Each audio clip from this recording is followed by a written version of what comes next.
all I've done is enter my name! So in the last video, I discussed the Atari 2600 and how that was really my introduction to gaming, outside of also, going to arcades and things like that.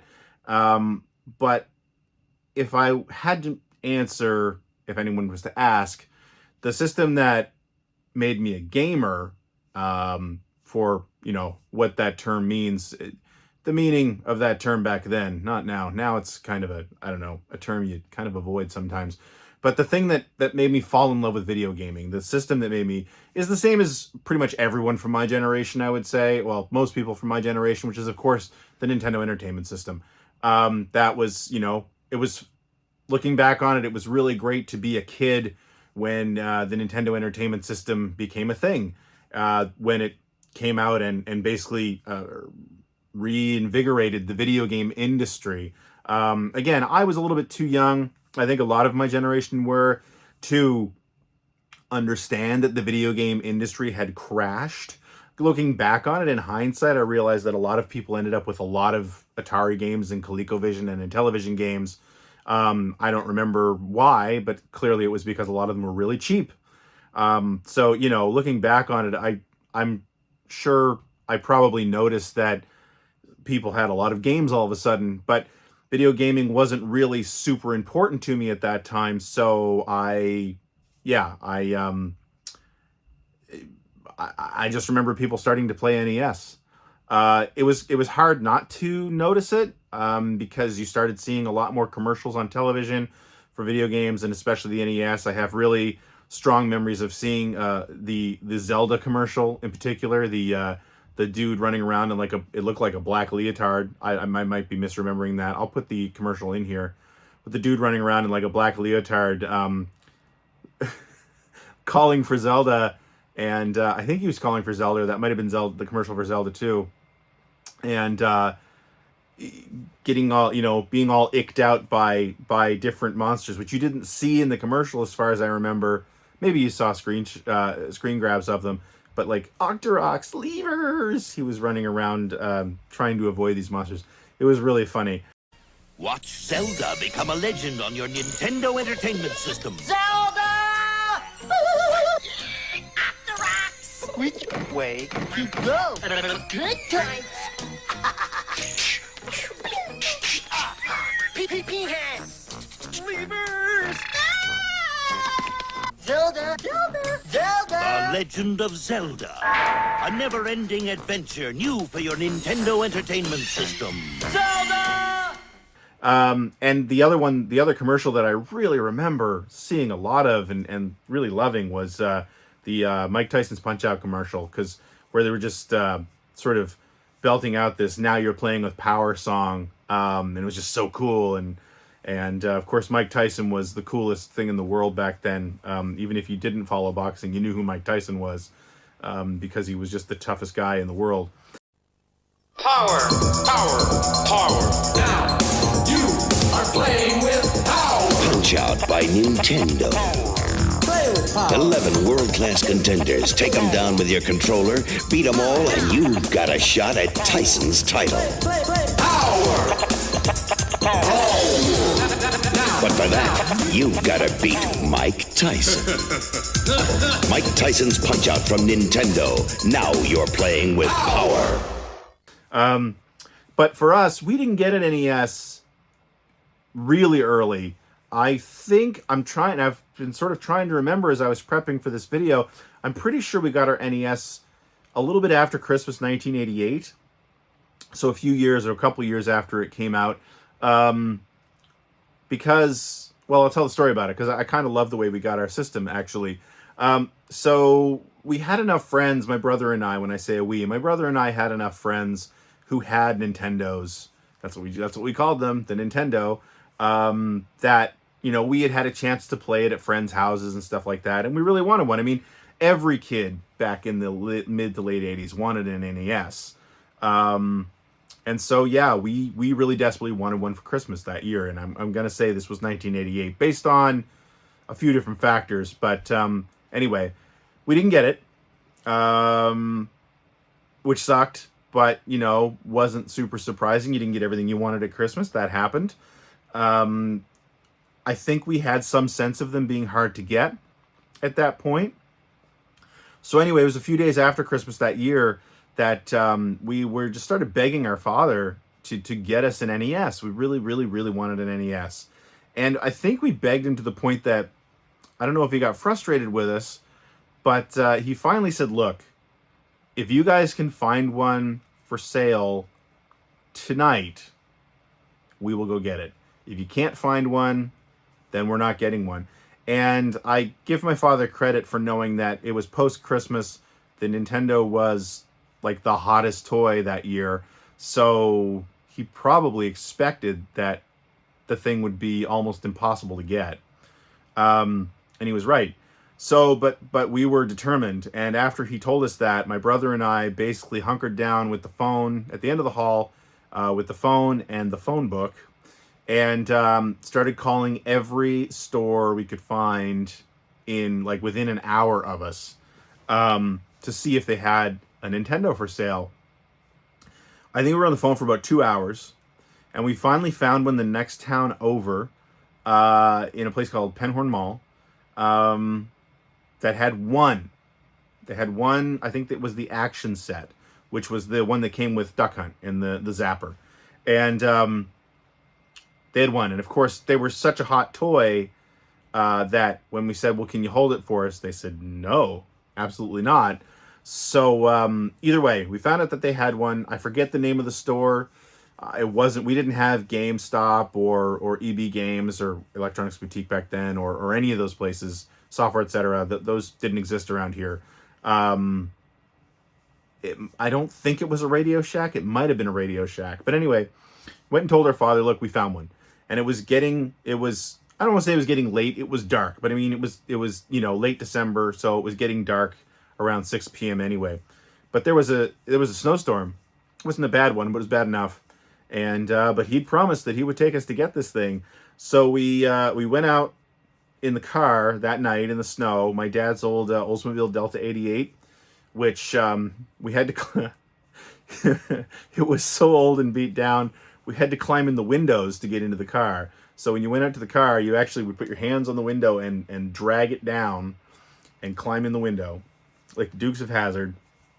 We climbed into the Delta 88, and we drove over to Dartmouth, and we got our Nintendo action set. And we came home, and we plugged that thing in to the big floor model TV in the living room, big wooden case floor model TV in the living room, and spent the whole night playing Duck Hunt and Super Mario Brothers, because that was the cartridge. It came with the dual cartridge, Duck Hunt, Super Mario Brothers.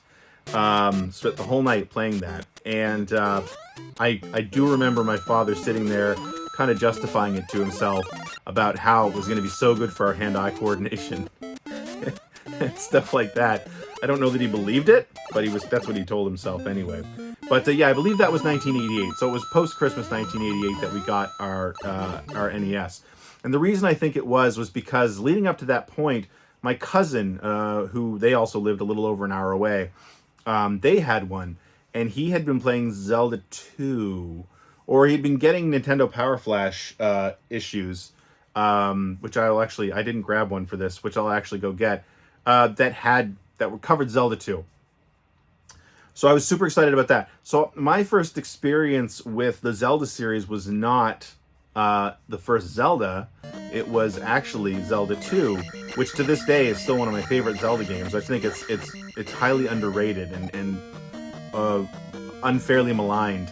But Zelda 2 was one of my earliest gaming memories on the NES, because my cousin had been playing it. I think he'd beaten it, but he'd been giving me these copies of Nintendo Power Flash, and I'll put one of those up on the screen here. I'm just gonna go grab one real quick. Give me a second. So yeah, Nintendo Power Flash, which leads into my Nintendo Power story. But so Nintendo Power Flash is something that I think was similar to.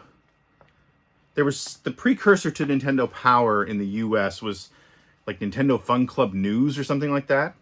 But what we had here in Canada, because you couldn't get Nintendo Power in Canada at first, we had this magazine called Nintendo Power Flash that they would send out to, I think you like filled out the the registration form from your NES, and it puts you on the list to receive Nintendo Power Flash. And Nintendo Power Flash was basically, they were just pages from Nintendo Power. Like, you'll see this one here has, and I'll get some better footage of this, but you'll see like this one here has what I assume were parts of the strategy from Nintendo Power. So they would package that up based on, whatever the hot game was at the time. But then you had, the difference was that this was free. It was short. Yeah, like you got the pros corner here for tips and tricks and stuff like that. But like all the letters were from kids in Canada. And if there were any offers or anything, it was, Canadian, it was Canada based. So anyway, Nintendo Power Flash. But that was, and actually the one I'm holding is probably the one that came from my cousin Mike. Which was the Link, one of the Link covers, which I think they probably did a few of these. And they were seasonal. Like this one is fall 88. The other one I have here is spring 89. So yeah, he had given me some of these. So Link, Zelda 2, The Adventure of Link was kind of like my big it was my first foray into the Zelda series. And I fell in love with it. It was a great game. It's still a great game. And the other reason why I think it was a late 88 pickup for the NES was the first game I bought with my own money ever was Castlevania 2, Simon's Quest. Again, a game that I think is unfairly maligned now, is better than people say it is, and also really a prototype for kind of what Castlevania became, right? So those were like my two of my earliest games for the NES. And I love them both. But the Nintendo Power Flash thing, so of course, as soon as we got an NES, I signed up for Nintendo Power, or Nintendo Power Flash, sorry. And when Nintendo Power finally came to Canada, it was, so again, I would say we got ours in 88, was the July-August 1989 issue, which was the Mega Man 2 cover. And this is the issue that I got, and it's falling apart. You can see the cover is actually coming off the magazine. This is the issue I got. And the way this happened, how I got this was, those of us who had Nintendo Power Flash subscriptions, I believe, which again, we didn't pay for, they were free, got out of the blue one day, the Mega Man 2, the July-August 1989 issue of Nintendo Power in the mail, just by surprise. And I remember getting this where I actually had the chicken pox in July-August 1989, whenever this issue came out. So I was home alone, because I was, would have been, I think I just turned 13. And anyway, I was home alone. So my dad would get up in the morning, my brother would go to school, my dad would go to work. And I remember him either the morning before he left or the afternoon when he came home, because I was in bed the whole time, coming in and tossing this issue onto the bed. So you got some mail, and it was the Mega Man 2 issue of Nintendo Power. And I read this thing cover to cover multiple times. I'd never ever seen anything like this. I didn't know what the Mega Man series was, and this is the magazine. This is the issue that made me fall in love with the Mega Man series, and I had to rent Mega Man 2 because I didn't buy so much. We would go and rent. But this also had like Faxanadu in it. It had Dragon Warrior in it. Had some Super Mario Brothers 2 stuff. But yeah, Dragon Warrior, Faxanadu, and Mega Man 2. This was the issue that made me think I had to get both of these games somehow. I didn't buy Mega Man 2 for years, but I did rent it. And I remember, actually, this introduced me to the entire Mega Man series because the place that we would go to rent our games, which was called National Video at the time, was just a local, I think it was a chain, but it was like a local chain. Bring the stars home tonight with National Video. Watch what you want, when you want. National Video's Quasar VHS with wireless remote control and built-in cable converter. Lease to own for the low price of $39.95 a month. And receive as a bonus 52 movie rentals plus extended warranty. You're guaranteed a better buy at National Video. You're guaranteed a better buy with National Video. Mega Man 2 was never in stock. They only had one copy, and it was never there because it was so popular, I guess. But Mega Man was there, and it was a game that I'd seen on the shelf multiple times, but I'd never picked up because it had that horrible cover. So I just, like, you know, I don't know if this is the same for a lot of people who were renting games at the time, but the cover meant a lot. And if the cover looked like crap, I didn't rent it. So, but anyway, because of that issue of Nintendo Power, we would go to National Video. Mega Man 2 was never in, but we finally grabbed Mega Man, the first Mega Man. And I mean, fell in love with that too, because the first Mega Man's a great game. Really hard, but a great game. And I remember my best friend Dave and I, at the time, we used to go rent games every weekend. So we had been friends forever. Like, we've been friends since primary, but not like super close. We knew each other. We played with each other and stuff like that. But then I remember after we got our Nintendo on the schoolyard, he and another person talking about some Nintendo game they were playing. And it happened to be a game I'd been playing. It might have been Zelda 2, where they were stuck on something. And I just sort of inserted myself into the conversation and said, oh, like, I know how to beat that. It was either Castlevania 2 or Zelda 2. I know how to beat that. I know how to do that. And I remember Dave turning to me and saying, oh, you have Nintendo? I was like, yeah, we just got one. And we were like that from then on. Like, just every weekend. I was at his place. He was at my place. We'd ride our bikes up to National Video, rent a game for the weekend together, and then we'd sit and play it, because unlike our house, he had a TV in his bedroom. So that was pretty cool. So the Nintendo lived in his bedroom. We would go have sleepovers, and we would just play video games all weekend. And I remember we really wanted to rent Mega Man 2. And we'd ended up renting Mega Man multiple times.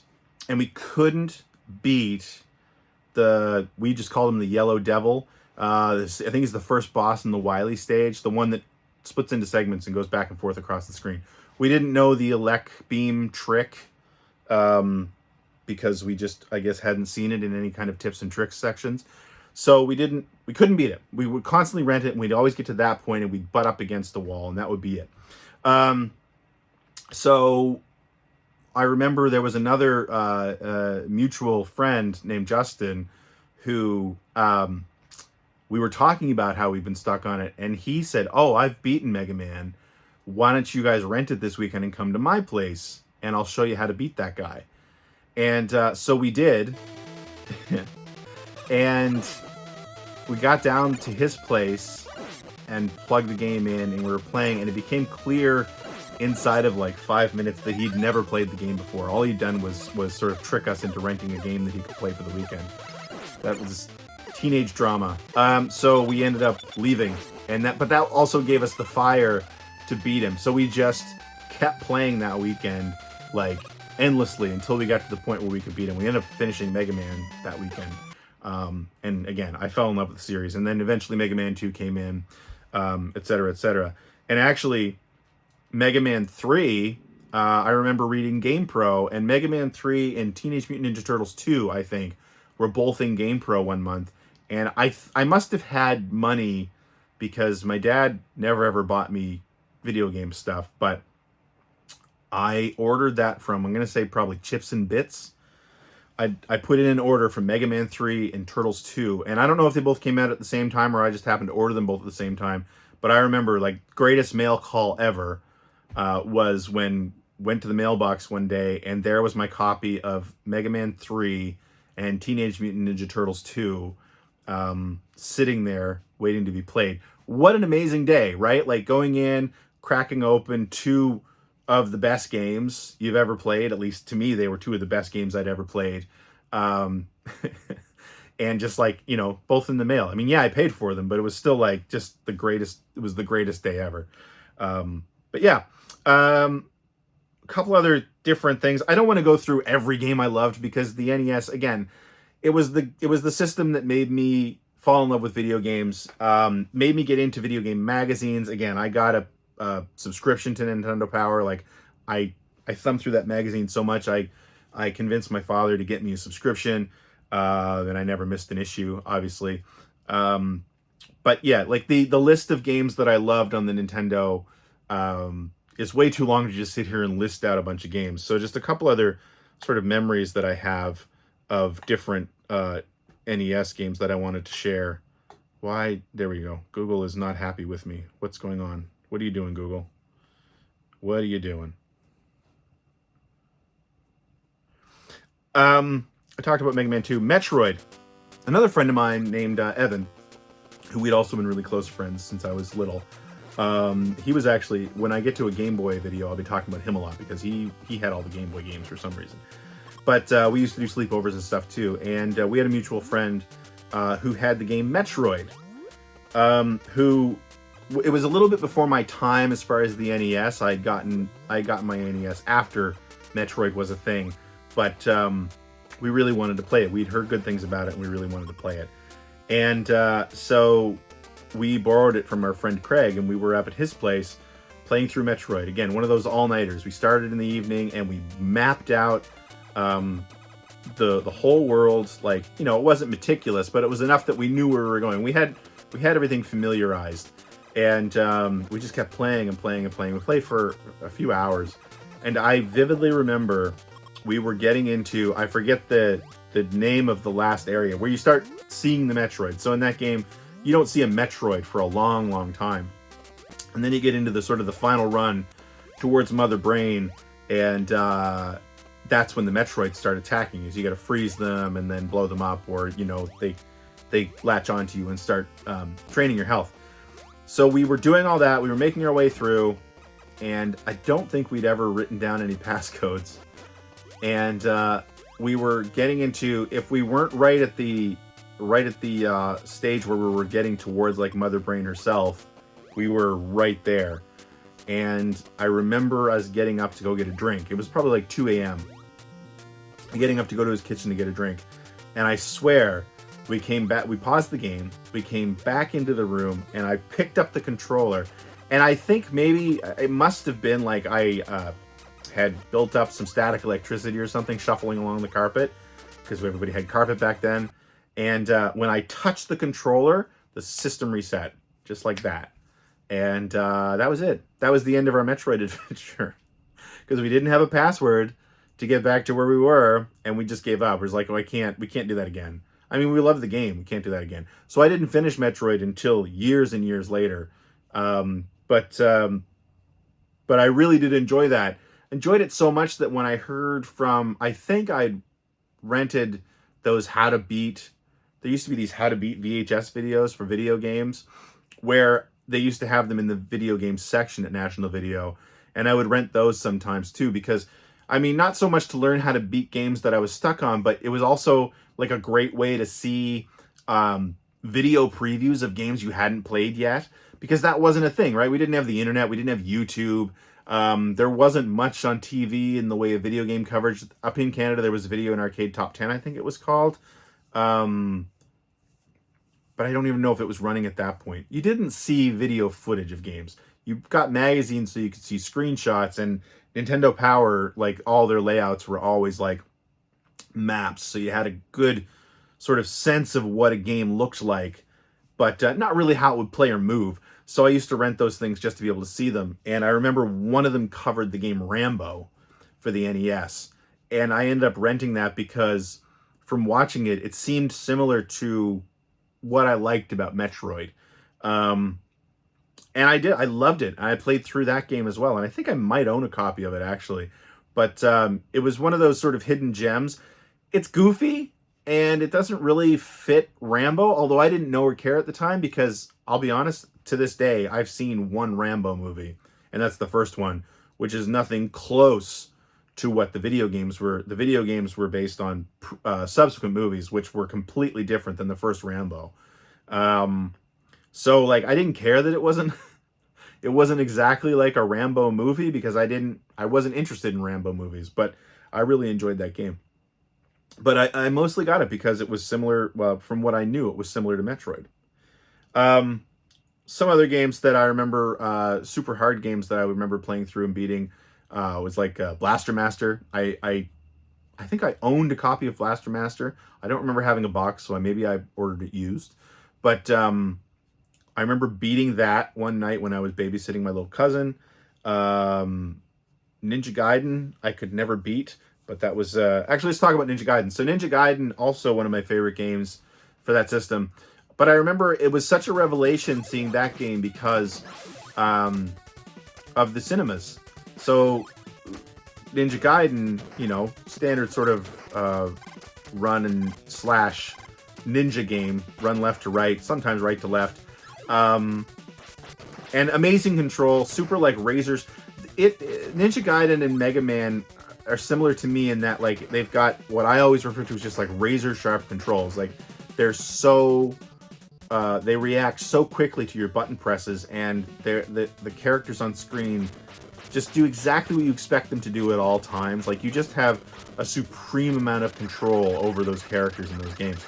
So I mean, Ninja Gaiden would have been an amazing game anyway, or as we called it back then, Ninja Gaiden would have been an amazing game anyway. But the cinematics were unreal. I mean, they were so lengthy, and just like I'd never seen a video game do that before.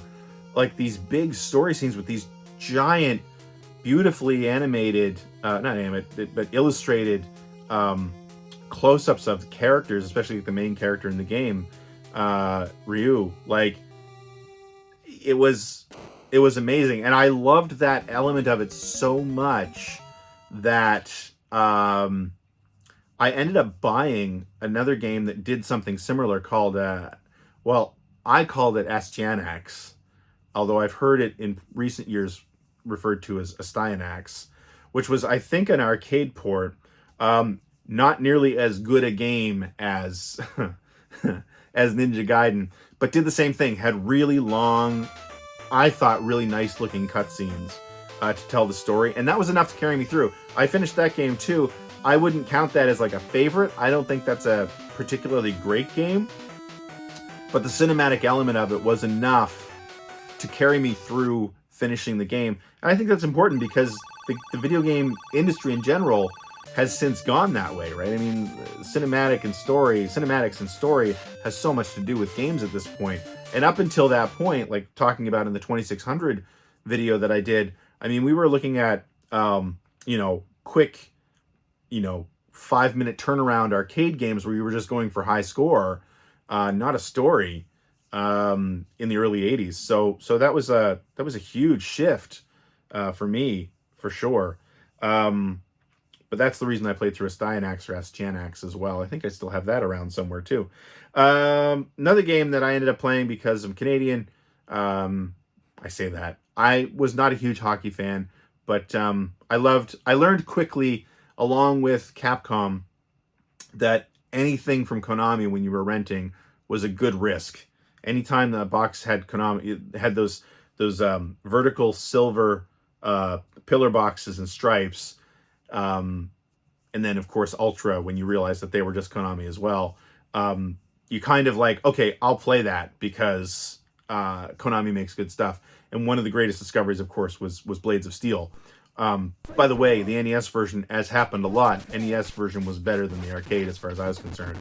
But the thing with that game, not only was it a fun hockey game, but the voice samples in it. Every time you pass, he's like, flip the pass, and yell face off or fight, and it sounded great. And my brother and I, again, played a ton of that, because my brother, at that point, he was into games, but not like I was.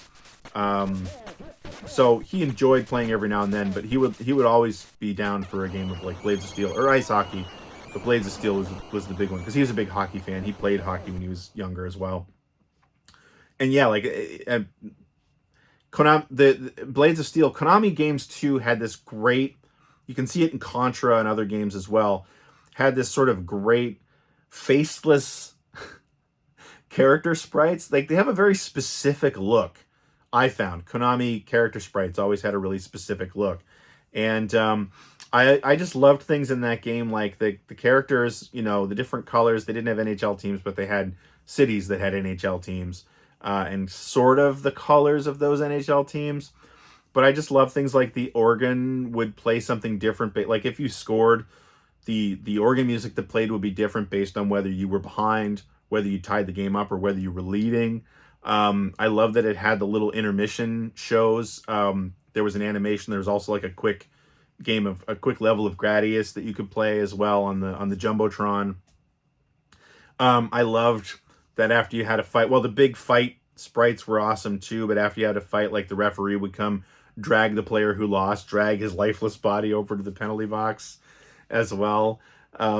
There's just so much to like about that game. And even the ending was great too, where it's like if you won the cup, the ending was done in such a way that like they were all standing there, one person holding the cup over his head, and then they would take a snapshot of it. It was very cinematic for a hockey game, and it looked great and it played great, and yeah, it was way up there as well.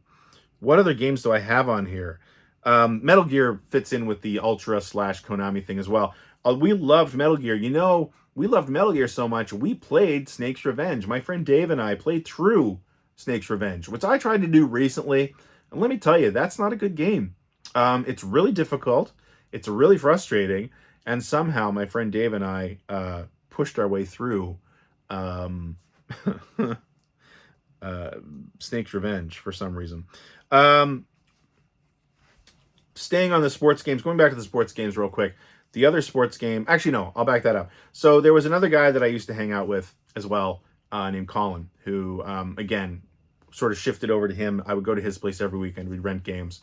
And again, neither of us were big sports fans either, but for some reason we latched on to Little League World Series Baseball by, I don't even remember who it's by, but we used to play endless tournaments of that. But the reason I bring up Colin, one of the things that I remember him doing that I always thought was hilarious was his parents would buy them games for Christmas. My dad didn't buy us games for Christmas. And he and his brother would always snoop to see what games they could they were getting for Christmas. And one year they found out they were getting Batman. They were going to get the Sunsoft Batman game, which is a fantastic game. And of course, if you were alive back then, you probably remember that Batman, when it came out in 1989, was like the biggest movie. That was like what kicked off the comic book movie craze of the 90s. That kind of died out until Marvel, the MCU happened years and years later. But yeah, they were getting Batman. So he told me that, and we were all excited because we were going to get to play Batman. And I remember him calling me up to his place one time, and we were hanging out in their rec room, which is where we used to sit and play Nintendo. And all of a sudden he puts Batman, this was before Christmas, he puts Batman into the NES. And I was like, well, what's going on? Like, I thought you were getting this for Christmas. He goes, I am. And what he had done was he had snuck the game out of his mother's closet, and he had used an X-Acto knife to slice open, the boxes used to be in cellophane, to slice open the cellophane so he could open the box up, take the game out, and we played it. And we beat Batman. I think that weekend we played through it until we could beat it. And then when we were done, after I left, he told me he did this, I didn't see him do it. After I left, he snuck the box back out of his mother's closet, put the game back in the box, taped up the cellophane with clear tape, and then received the game on Christmas morning for Christmas. Yeah, I love that. But yeah, we played a lot of Batman. And again, another great game that I absolutely loved. Going through it, I'm just looking at a quick list here. I mean, there's so many to talk about that I'm not going to go through. One of the other things I will say though, the NES, it wasn't the first time I bought an import. I never bought any import Famicom games. But it was the first time I played an import, because if anyone, again, remembers, around the time The Wizard came out, and I think when Mario 3 was coming out, there was still a chip shortage. And in general, everybody was renting Nintendo games, and they were big business. I mean, Nintendo was the thing, right? So when Mario 3 was coming,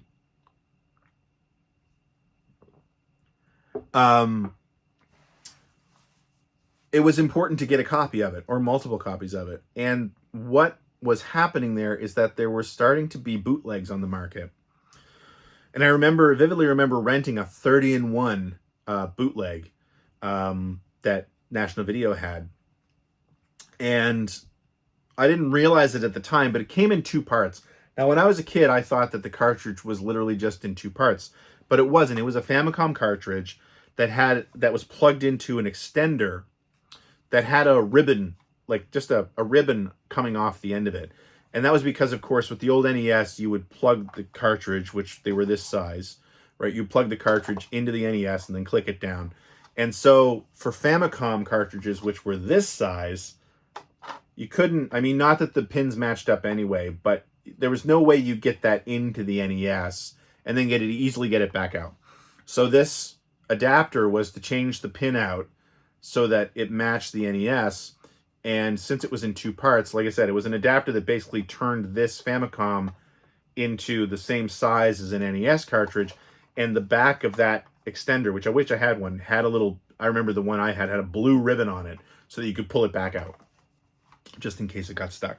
But yeah, it was a 30-in-1 bootleg. That was a Famicom cartridge. And I remember it had Macross on it, which I was a big Robotech fan. So I remember getting really excited about this Macross game, which sucked, by the way.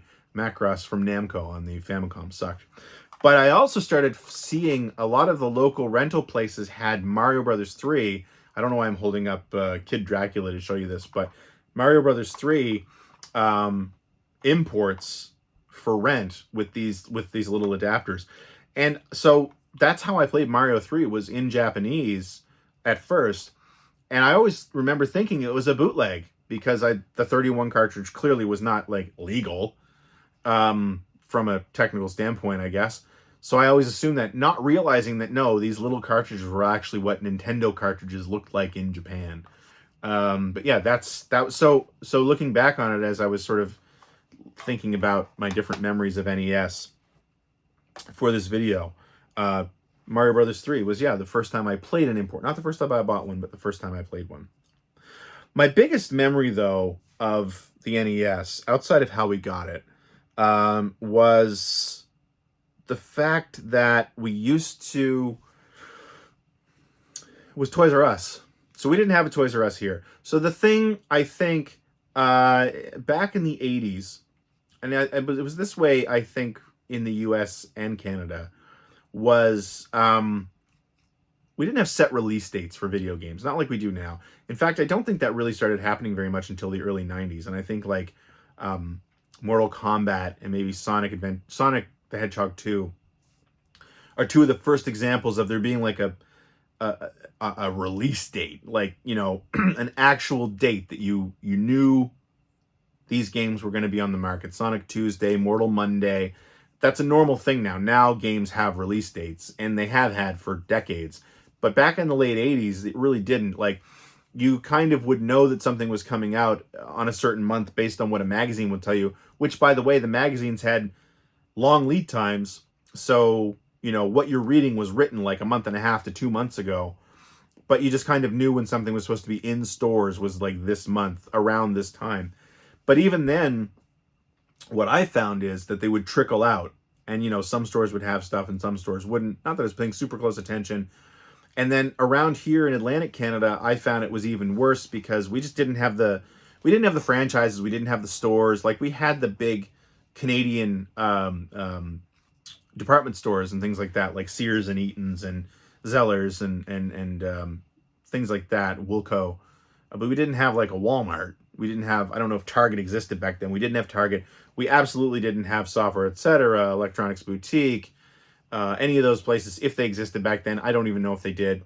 We really didn't have a Toys R Us. So I remember ever since the NES had become a thing, we used to go down every summer. We used to make a trip down to Maine every summer because my dad was into racing, and our family trips were based on racing. So we didn't go places that didn't have races. That was just, and we would go down to Maine because Maine had one of the biggest short track races on the schedule every year, called the Oxford 250. So that would be our family trip. We would go down for the Oxford 250, but then we would stick around and hang around like Maine and New Hampshire. For us, we would go to Santa's Village, which I think still exists. And I think just down the way from that was a place called Six Gun City, which does not exist anymore. Six Gun City was amazing, by the way. It was literally this little Old West town that you could go and you could dress up like cowboys or sheriffs and stuff like that. And it was kind of like, you could see them shoeing horses, and you could, I don't know, there was all kinds of really cool stuff happening there. But then there were people who were hired to live there. Each they're going about their daily tasks in this Old West town, and eventually bandits would ride into town and rob the bank. And I think the kids could be deputized and they could have pretend shootouts with their little cap guns and stuff like that. We used to love it. We used to love going there. And Santa's Village, kind of the same thing. It was this little family run theme park. They didn't have a lot of rides or anything, but it was Christmas all year. I used to love it. I'd love to go back down and see it again because I know it still exists. Six Gun City has become something else. It's become another theme. It's become another theme park. It's not Western themed anymore because there were also, it would be a little problematic the way it is now, because you used to be able to take a train out around from town and hey, look over there. There's the Indian settlement. There are the teepees and everything like that. And it's okay. Back then we didn't think much about it, but it wouldn't really fly now. So anyway, it still exists, but it exists as a different theme park. But we would go there every year. We would also go to a place called Old Orchard Beach, which my biggest memory of that, being a video game nut, was a big open air arcade. Again, I have no idea if it's still there, but I remember playing a lot of arcade games for the first time there, including Outrun. But one of the things that we would do when we went on those trips was to go to the Portland Mall. And the Portland Mall had a Toys R Us. And back then, the Toys R Us would have, the video game section would be a big wall of tags.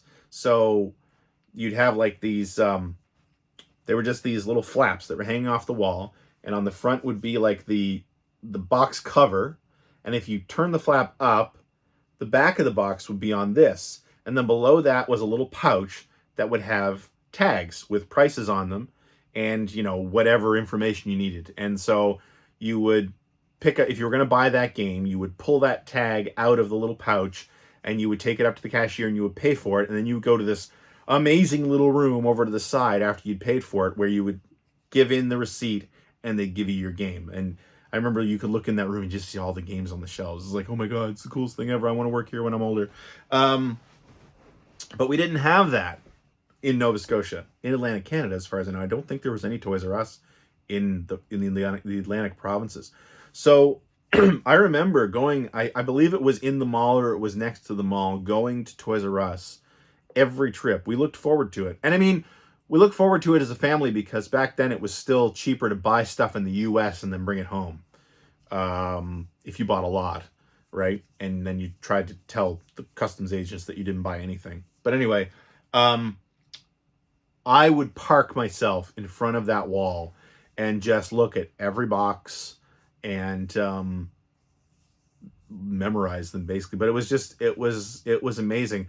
And it's funny because a couple of years ago, a friend of Player One Podcast and a really good guy, great artist named Bill Mudron, he actually started selling a couple of prints that were based on on that, standing in front of that wall. And I have one sitting, I'll put a picture up of it, but I have one sitting right to my right here that I bought. It's one of the only bits of art I bought for this room.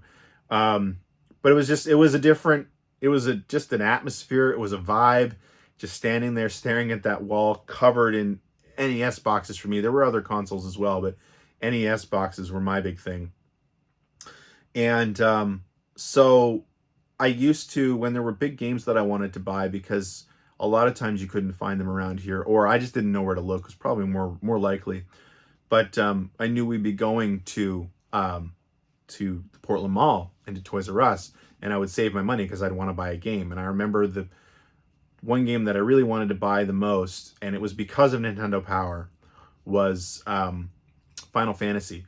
So Nintendo Power, if you're old enough to remember, Nintendo published Dragon Warrior or Dragon Quest here, and they gave it away through Nintendo Power.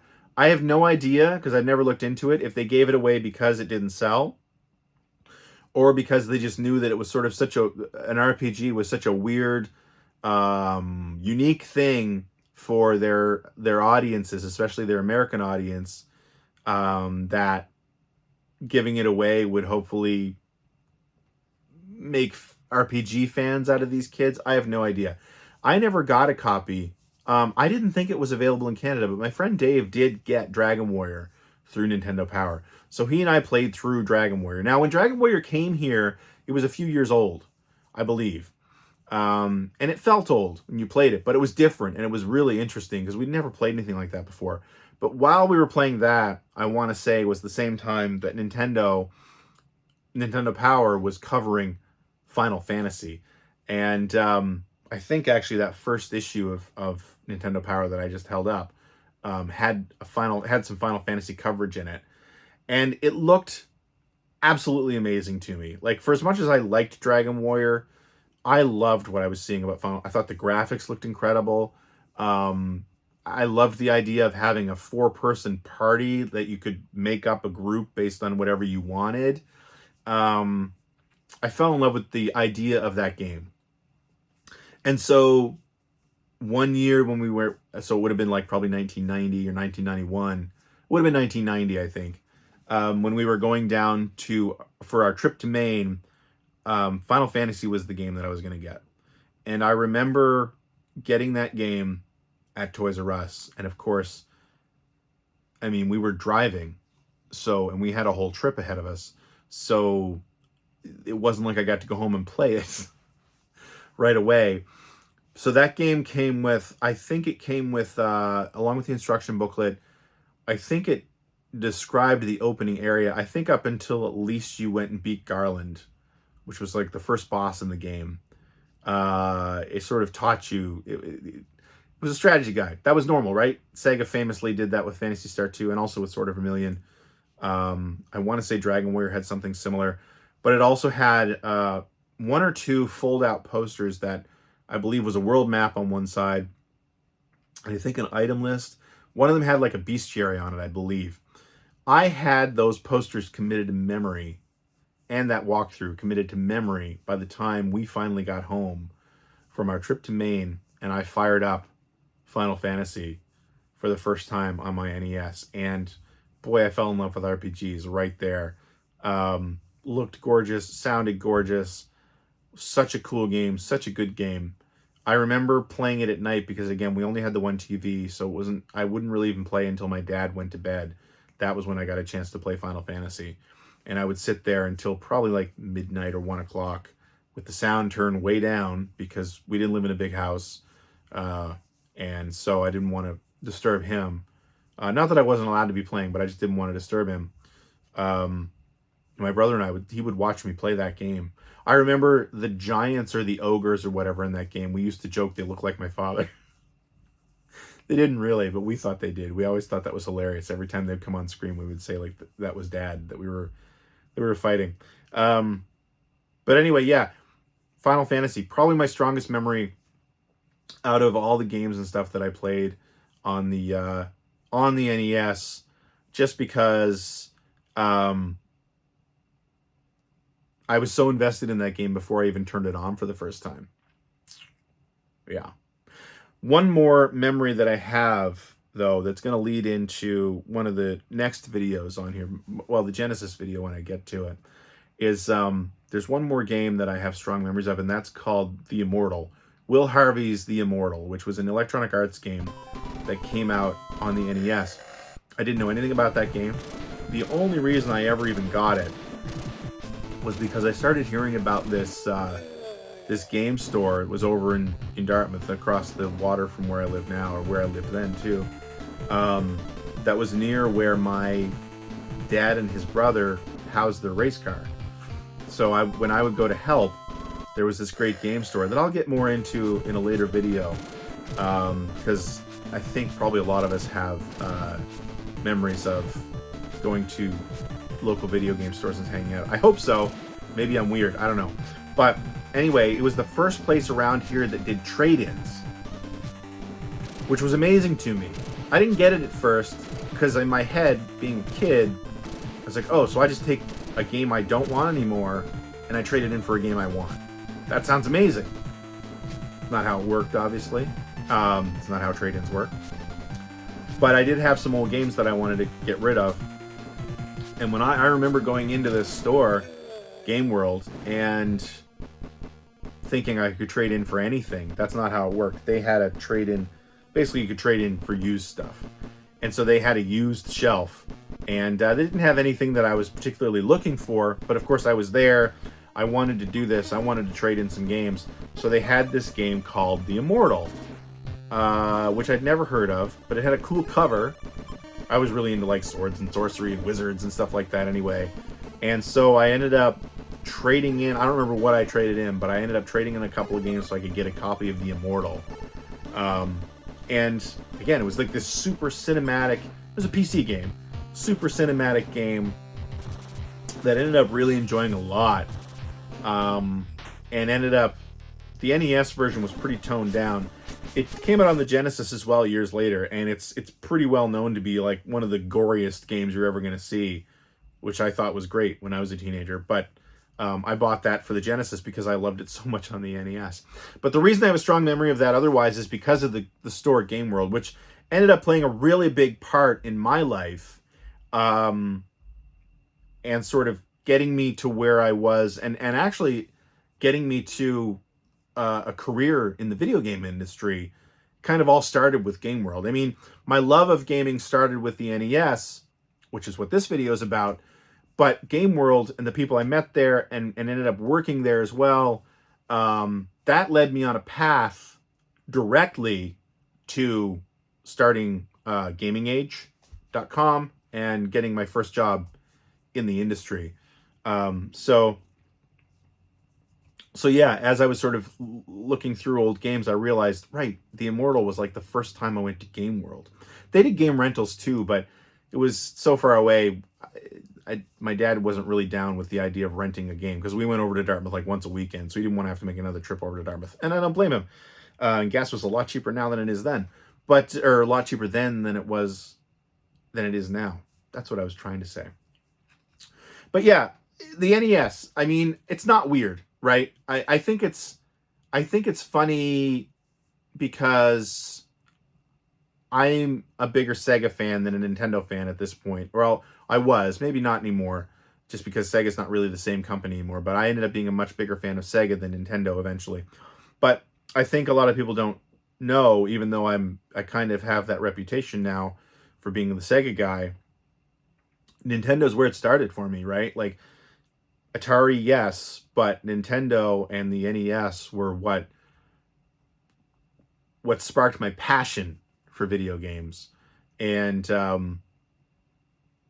so it's kind of always fun to go down memory lane on that system. I still fire it up every now and then. I still have it hooked up to through RF to a CRT right over here to my left. And I'll still just sort of throw a cartridge in and play. I might do that right now when I'm done recording this. But yeah, so saying that Game World, I can draw a direct line from sort of walking into Game World for the first time to a career in the video game industry. I wouldn't have done that had it not been for Nintendo and the NES. And again, a lot of people from my generation can say the same thing. a lot of people who've been in the games industry who are my age, or or a little younger or older, would definitely say the same thing.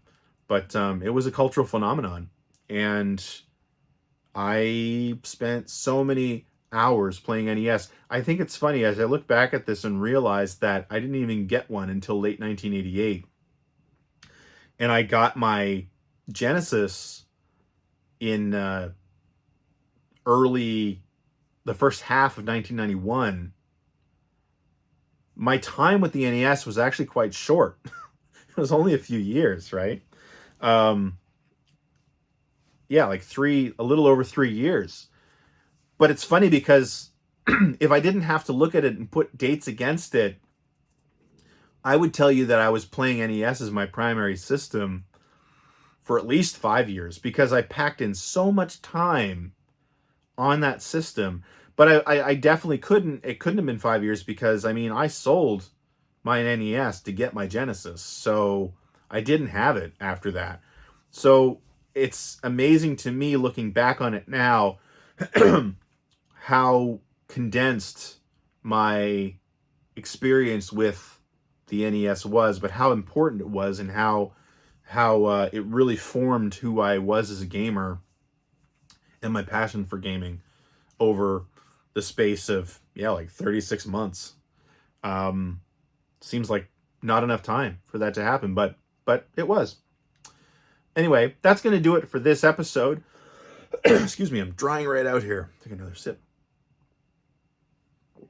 Thank you so much for watching. I hope you're enjoying these. The next one of these that I do will probably be based on the Game Boy.